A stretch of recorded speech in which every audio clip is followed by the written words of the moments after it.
We are Robeson and Dunham, Art and Activism 101. We were doing political theater before together.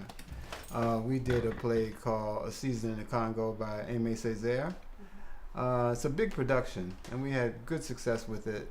And we wanted to sort of, I thought it was great to stay in that vein, and we're also thinking of Black History Month and all of that. So also educational value, those things were things that mattered.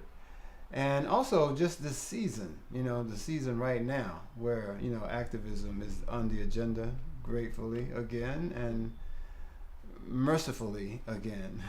So the play really looks at two people who really were pioneers in terms of bringing those two together, art and activism.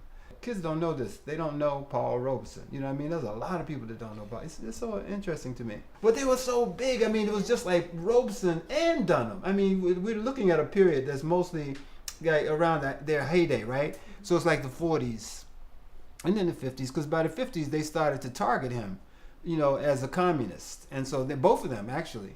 So that we have that going on by the 50s, and then they're isolated and penalized for doing that, right? So, but in the 40s and 50s, the 30s and 40s, I mean, they are the biggest thing since Cotton Candy. I mean, they are really household names. Everybody knows Paul Robeson because of his singing, because of Old Man River. I mean, he's going to do it. I'm not going to even. Why did I try to do it? The point is that that's the point. Everybody knows that. Everybody knows him for that. You know what I mean? And Dunham, the same thing. They know her for Dunham technique.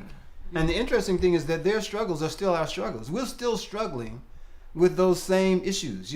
Representation. The complexity of that, and what matter does it make in terms of social justice.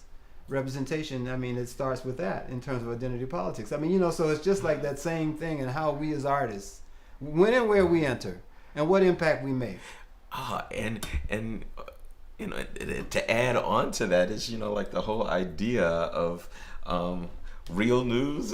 What's fake? Oh yeah. What's real? The artist is supposed to. Is it to just reflect reality, or what is it? This is the season for activism. This is a season to bring those two together. This is a season for artists to opt not to, paint landscapes for hotel lobbies. This is a season not to do hip hop riffs, for McDonald's. This is a season for us to use this gift that we have to bring truth that is going to not only actualize the individual as an artist, but also that's going to just make a difference in the world. And I'm Rico Speight, and I'm the director and writer of this production, working with a team of collaborating producers, including Julius,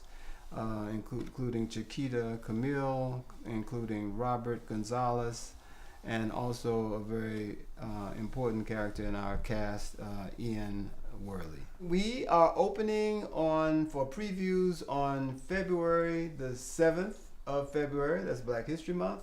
And then the regular shows will commence on the 8th of February through the 12th of February. They're both matinees and evening performances the whole week. And we are at the Gene Frankel Theatre, a theater itself with a political history.